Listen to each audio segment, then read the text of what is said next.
La, la, la. I should be able to remember what my own book's called. Start again. You need it. Yeah, no, it's fine. My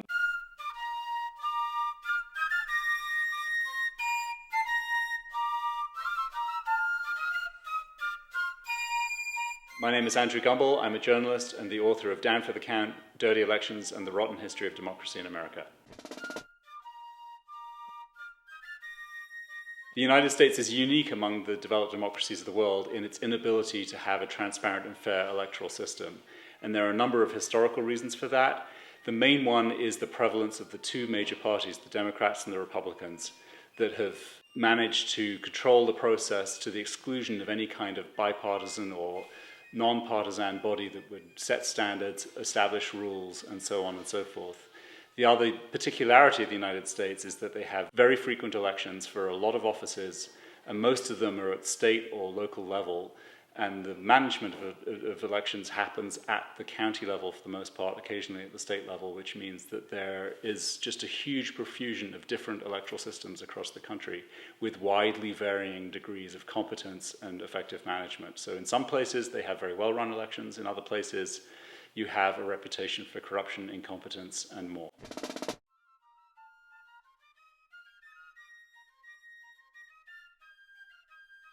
One of the ironies is that the United States was in the forefront of the movement towards universal suffrage in the early 19th century before anybody else. Once the Industrial Revolution came in the United States, the captains of industry and their allies in politics essentially agreed that they were going to do everything they could to limit the power of the electorate. In Europe, it happened the other way around. That first the Industrial Revolution came, and then there was a push for workers' rights and voting rights that went hand in hand.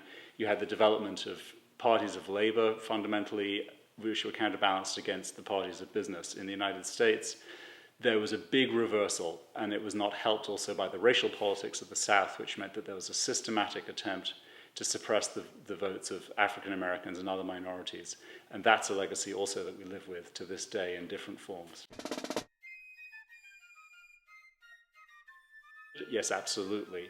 And the reason for that is because in the United States, instead of having direct elections of presidents, you have the existence of the Electoral College, which is a very complicated piece of machinery whereby states are represented in this body that ultimately decides who the president's going to be according to the size of their congressional delegation and other considerations, which means that you can have all kinds of mathematical anomalies. It's eminently possible, and it's happened a number of times, that the winner of the popular vote, according to the rules, did not become the president. You've also had instances where the Supreme Court has held sway rather than the voters. In 1876, there was a particularly fractious election where a single Supreme Court justice held the swing vote to decide who the next president would be. Much more recently, in 2000, we had the race in Florida between Al Gore and George W. Bush that came down to the last 537 votes, and it was the same thing.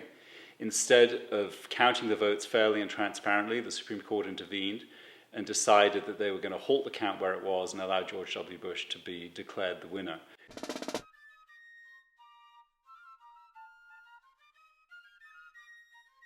The 2000 election left a lot of bad blood on all sides of American politics. The Democrats felt that Al Gore was cheated out of the presidency, and if you look closely, it seems that's a justifiable position. The Republicans, on the other hand, were very alarmed by the sudden surge in minority voting, in particular in Florida, that came close to denying George W. Bush the presidency, and they felt that this was an ongoing problem in American politics that needed to be addressed. We've heard this theme over and over again over the last 16 years. We now have a number of voter ID laws that have tightened up the rules for what you need to present when you want to go to vote. All of that has been inspired by a desire to suppress votes, to make it harder for people to turn up, put obstacles in their way so that when they do turn up, they're told, "You're not eligible, I'm very sorry, you have to go away."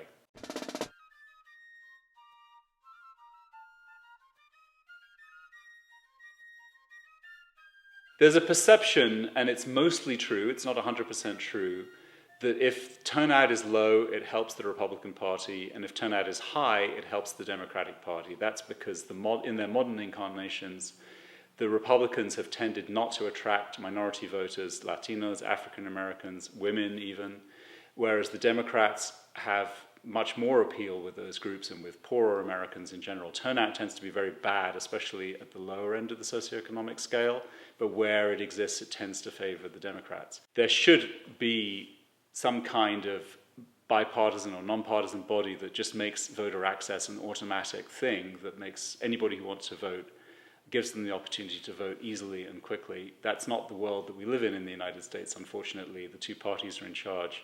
And so there's been this imbalance. In states where Republicans run the state legislature, it tends to be much harder to vote.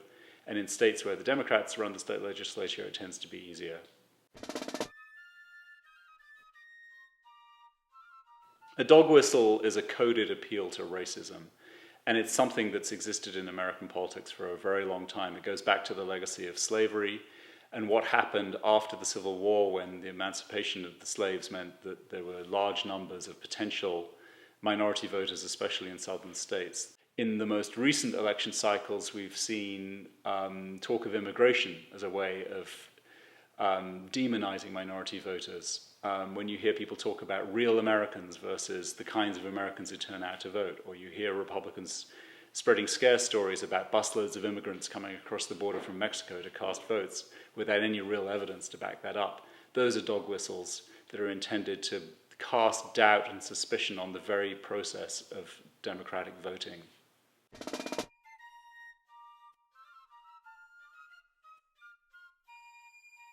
One of the results of having no central electoral commission to set the rules is that a lot of the voting machines don't work, the software is inadequate, there are no rules in place for how many voting machines there should be, and this is a chaotic state of affairs that is often encouraged by the political parties, and that's something that makes the United States very different from any other advanced Western country.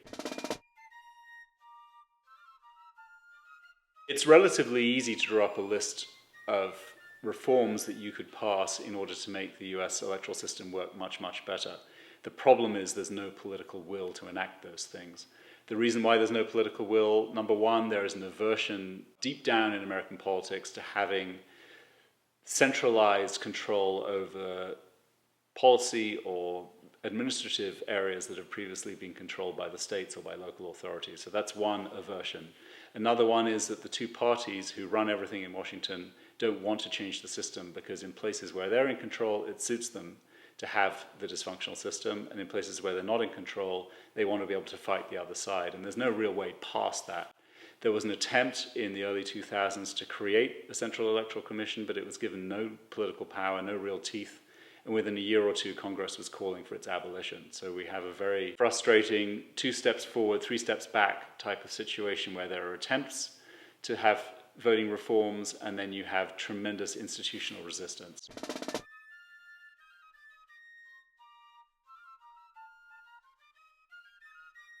What the system requires is some kind of adult in the room who's going to say, these are the rules, these are the standards that everybody has to adhere to, and there's no exceptions. And unfortunately, it doesn't work that way. The way voting machines get purchased, the quality of those voting machines, the number of voting machines available for voters on election day, how the ballots are designed, all of this is done by local officials. And if they're competent, then it's done well. And if they're incompetent, then it can create chaos. And we've seen that on a number of occasions when races get close and where the attention is very high.